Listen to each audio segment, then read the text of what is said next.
For the latest episode of Children of Heroes, we traveled all the way to Perranporth Airfield in Cornwall, where we interviewed Madame Stasa Bergman and Mr. Tim Trethewey, daughter and grandson of Squadron Leader Václav Bergman.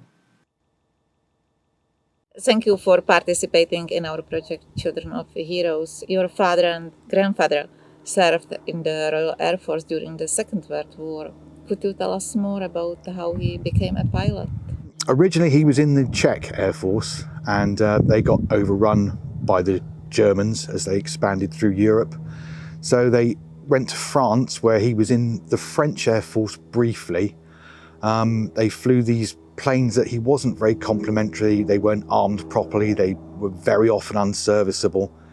And but he was proud of the fact that the Czechs shot down 23% of enemy aircraft, even though they were a tiny part of the French Air Force.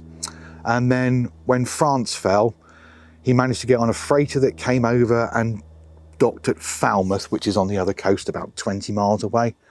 And eventually was able to join the RAF, where he was a Spitfire and a Hurricane pilot during the Battle of Britain, and then on active service all the way through the remainder of the Second World War.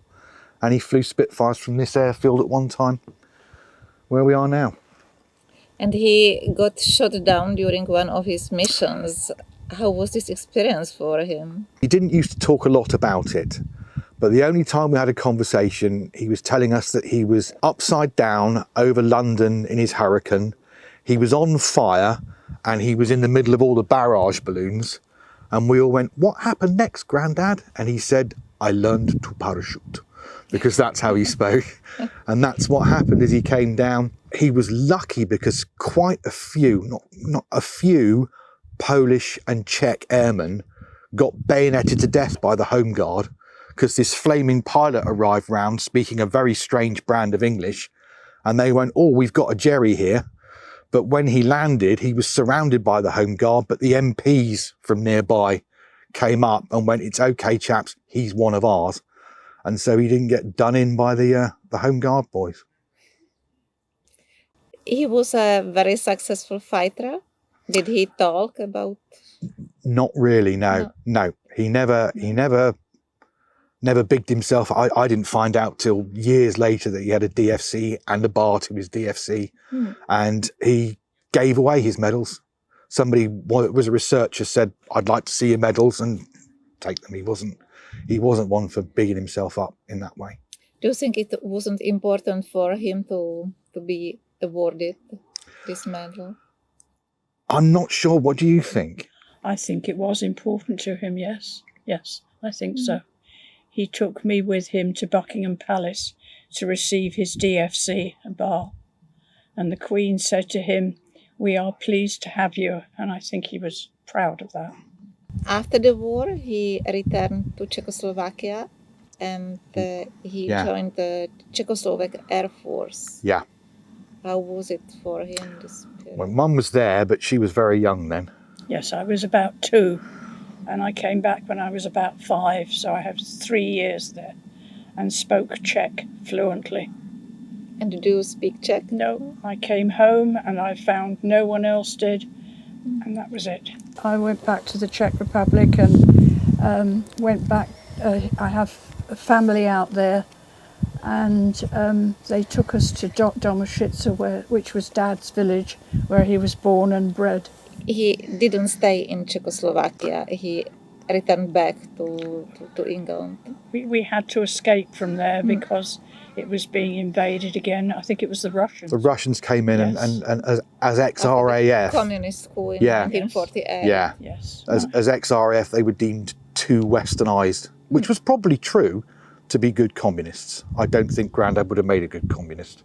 I don't think so. No. No, I can remember actually having to creep down the stairs at night time and everything was buried. We couldn't bring much. My grandparents had gone to London and said that Grandma was ill and we needed to come home. And that's how they got us over here. And Dad had to come later and spent time living in the woods, living on berries. And I think there was other men with him and a woman, if I remember rightly, as well. He briefly told me that story once when I was very young about they just basically they trekked across the mountains. They ate berries or whatever they could find and managed to get back to West Germany. And then through various agencies back over, and he rejoined the RAF. When he rejoined the Royal Air Force, he was on several missions or abroad?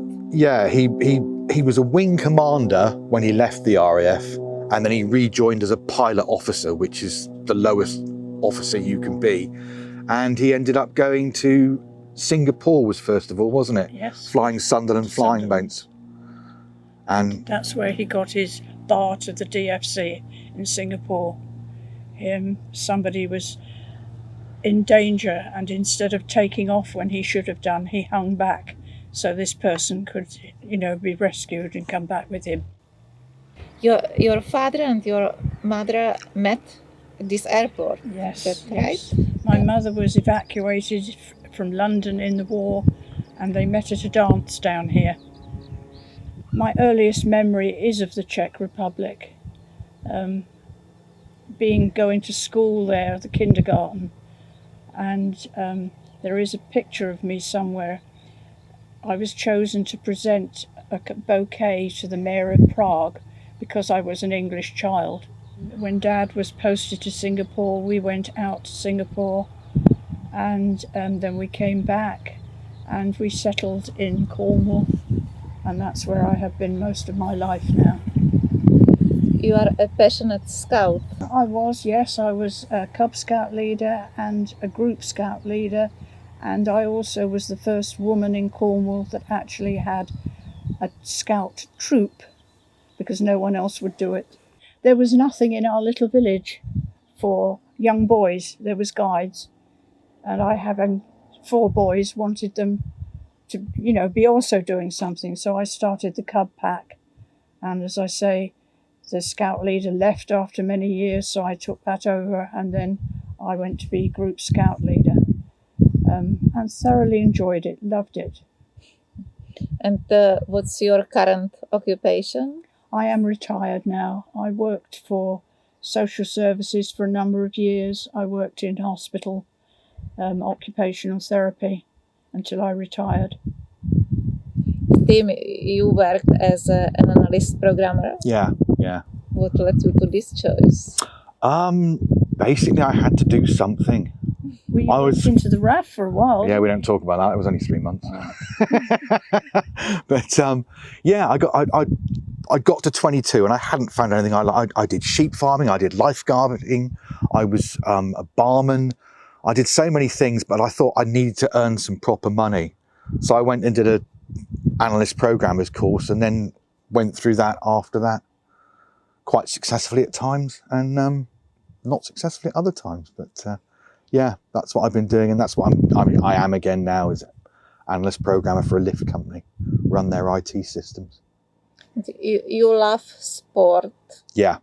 Football, rugby, water sports? Well, we're in Cornwall, so our national sport is rugby. That's what we play. And then I played football till I was 43, and then I was really too old. What are your other hobbies? I do lots of photography. I've always been interested in aviation, so I go photographing planes. Mm-hmm. And I've done weekends where you've been to 5 or 6 countries and 7 or 8 air shows in Europe in 3 days. But I don't do that anymore because it's too far to drive at my age. The Shuttleworth collection have a Spitfire AR501 that flies in 310 squadron markings, and it's got the little roundel below the cockpit.